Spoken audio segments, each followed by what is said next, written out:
What's up, guys? So now we're getting into the second part of this video. I might split these up just so it's not super long, but nevertheless, let's get straight into it here. So, uh, character meta.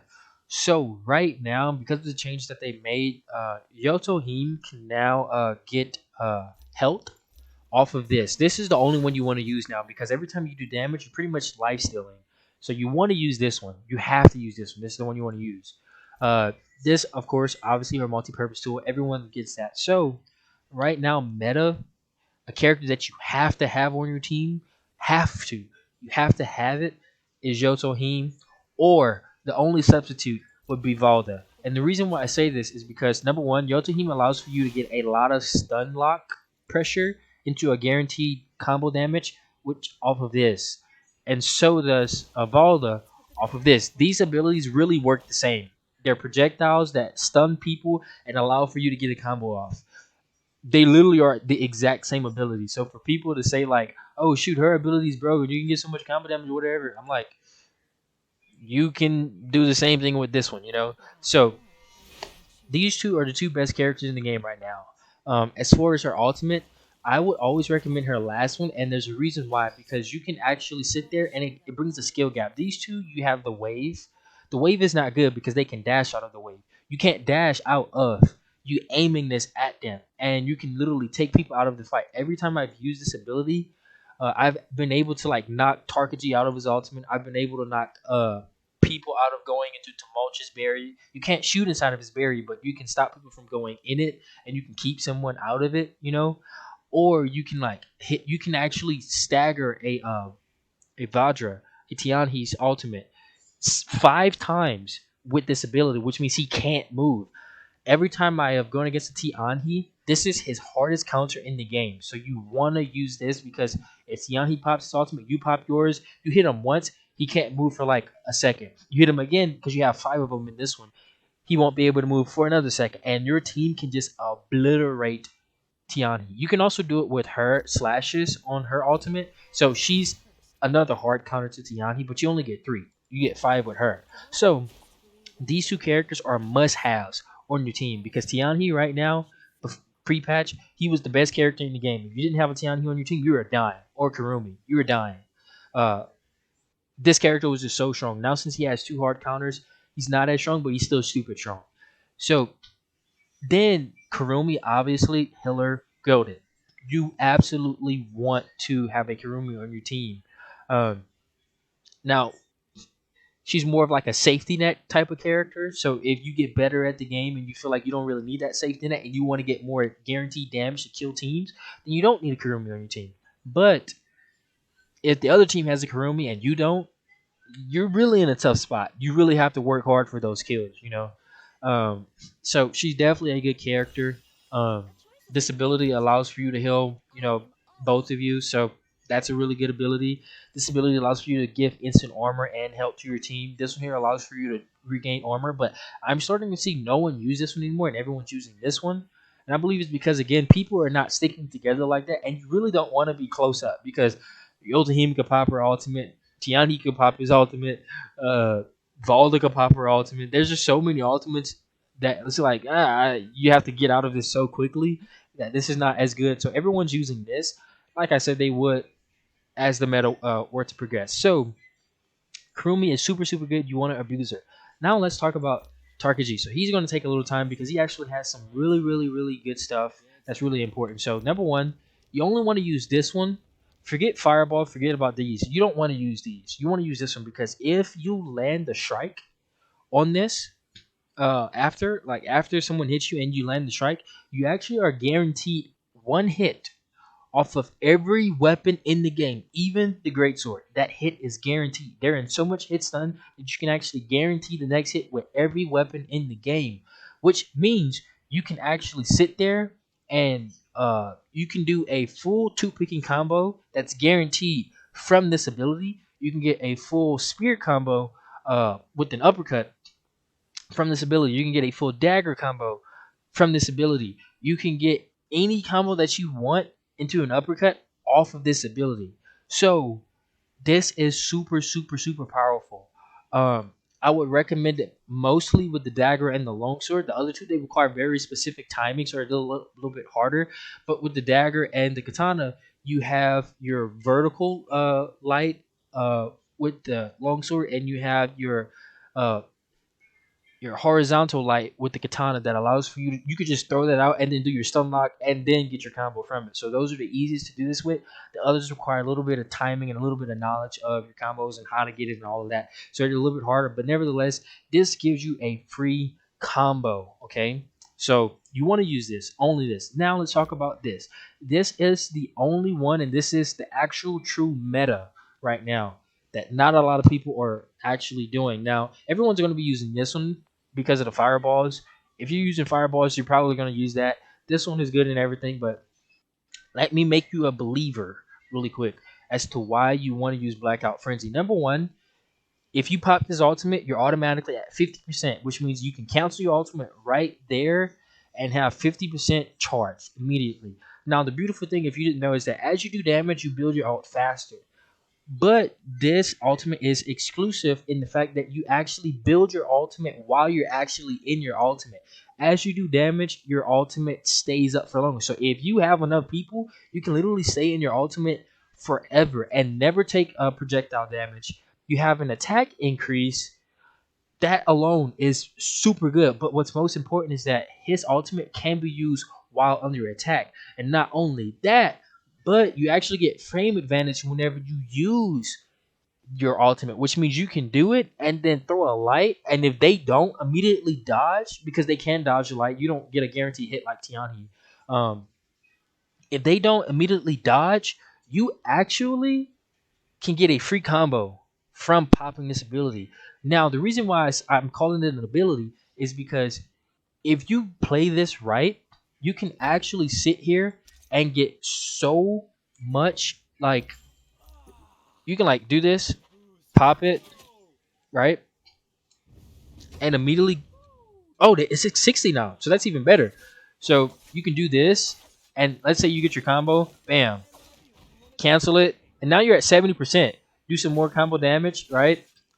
And you can use it like as if it's a cooldown ability. Now you're at 90. Now, with this being said, if you were to actually get your talents involved, man, you can really, really, really make some noise.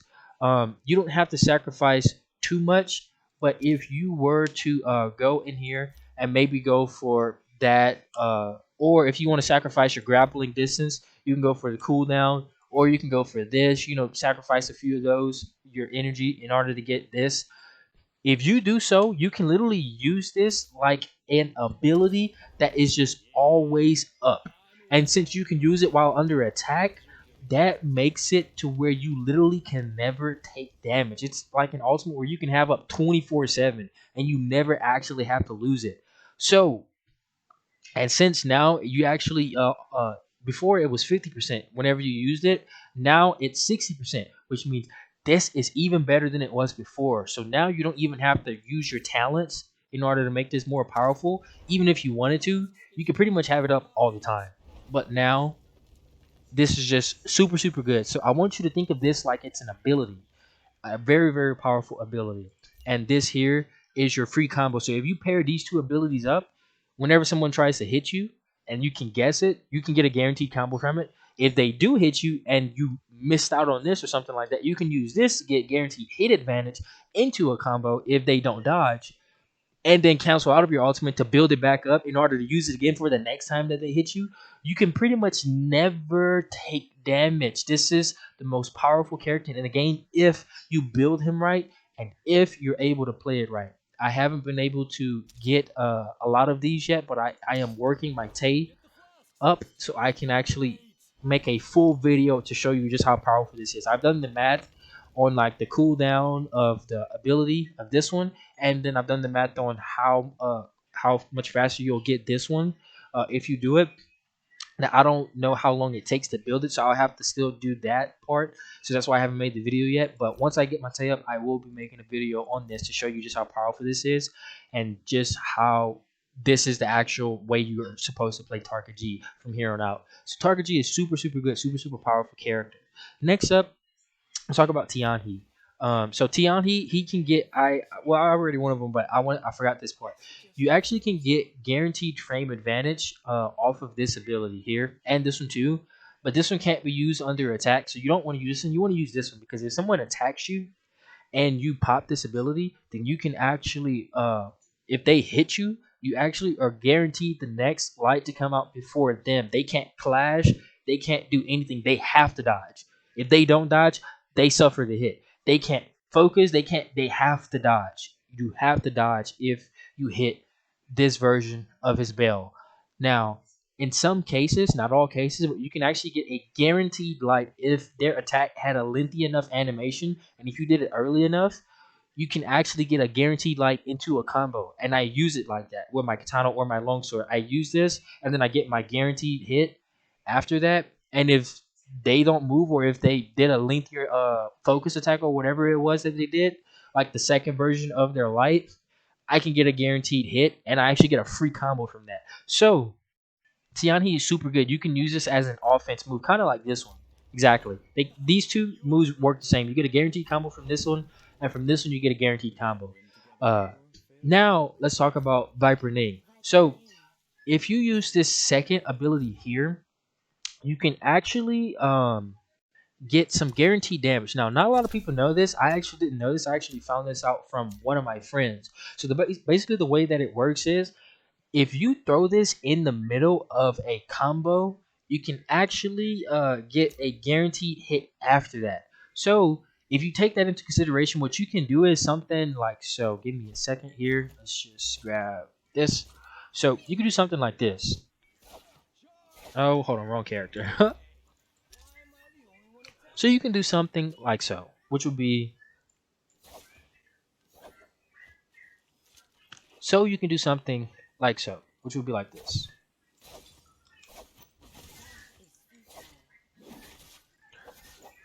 And that's actually all guaranteed because whenever you use this ability, you're actually guaranteed the next hit. So if you pop this, that next hit is guaranteed, right?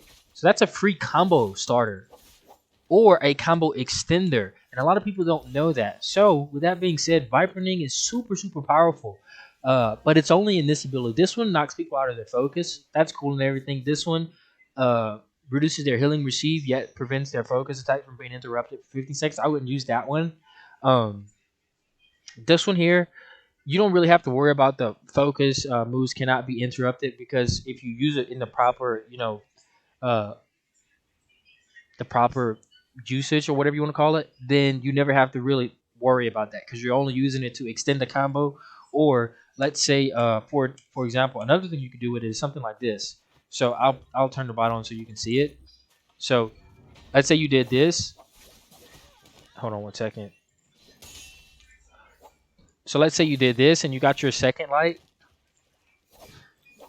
They actually can't get out of that, and because they can't get out of that, that actually makes that whole thing guaranteed, which means you can hit confirm and basically keep up your oppression forever. You can do like this, right? Right? And that's a guaranteed hit, right? And since that's a guaranteed hit, you can go into your two picking combo. And the cooldown on this ability is super, super, super short.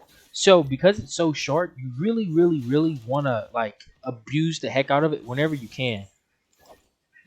Now the timing for that hit confirm is very, very tight. So you have to do the light. You can't like dodge attack into it unless you do the timing a lot faster. But the cooldown for this ability is super, super, super quick. So you're definitely gonna feel that.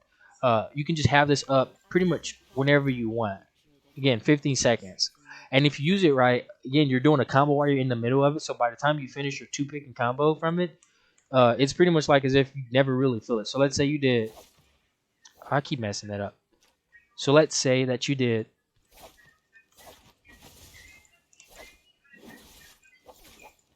Again, even though it's 15 seconds, it's like, oh shoot, now since my combo is done, it's like 7 seconds, which means you can use this like twice in a fight in order to extend your combo. So Viper Ning is in a really, really good spot. Temulch, he got a nerf. People can move out of his storm a lot faster, his barrier. it's still super powerful and everything, and this is still super powerful for combos and like getting out of damage because you can use this while under attack. Uh, this is super super good. Temulch is still good. He's just not as good as he was before. So yeah. Then we have Matari. Um, Matari is a character that really is like a love hate relationship. Uh, I feel like as the meta goes on, she'll lose like her power and people won't play her. But because of the way this game is played right now, a lot of people are using her. However, um, I still stand behind this being her best version of her ability because as like time goes forward, she's gonna need damage. You know, that's what she's really gonna need, damage, because she doesn't have anything that gives her damage. She's a pretty much, oh, I need to get out of here, you know, and this is, I need to get out of here. I need to get my team out of here. You know what I'm saying? So she's still super good and everything, but as the game goes on, for example, Valda counters Matari in a way, because if Matari gets away or something like that, let's say she blinks, you can just throw that at her and get her stuck. Or if you pop this, you can use one of your 5 to hit her, and it'll actually just keep her stunned, so she can't run away now. So even though Matari is good, she has a lot of counters now that just really like get her up out of there. And if you're playing the game right with all the guaranteed combos that you have, Matari is just not as deadly as she used to be if you're up on top of your tech and your combos and your abilities and whatnot. So with all of that being said, all I'm going to say is that my current uh, belief of what the meta is still, you need to have one of these on your team. Have to, in order to counter him. Because if you don't have a counter to him, your whole team can die. You need to have one of these on your team. Um, I would recommend having a Kurumi always, just because she's a really good safety net in case things get sticky. She can save your team from death, all of you, if you need that. So yeah, Kurumi is like a must-have, but not really if you don't want to have that. And then the next is purely up to you. Both of these two characters are combo characters. These two are combo characters. He's a counter character. He's a counter character, but he's also a combo character. This is a combo character, so if you are looking for a combo, use him. This is a combo character, so if you're looking for a combo, you can use that one. If you're looking for a counter character, you can use these two. Matari is a get away, get off of me. I want to be safe. This is a get away from my team, get off of them. I'm gonna keep them up. So my real true, like, you can use any one of these that you want, but you really want to have this person on your team, and you really want to have one of these on your team. Everyone else is kind of like up to you, but you want to have these on your team if you're looking for a meta composition, just for the way that the game is going now. Because if you're allowing people to get so much guaranteed damage from all of their abilities or off of all of the combo damage you can get, you really need a Kurumi in order to save your life. So Kurumi is really like a must-have, but not really if you're just better at playing the game than the people that you're fighting. But nevertheless, you still want to have that, you know. So she can save you from a one-shot combo or whatever it may be. These two characters can give you that one-shot combo and just really, really good damage and stagger the heck out of him, and they both do their job really, really well. So my current meta is that. Thank you guys for watching this video. I hope you guys enjoyed.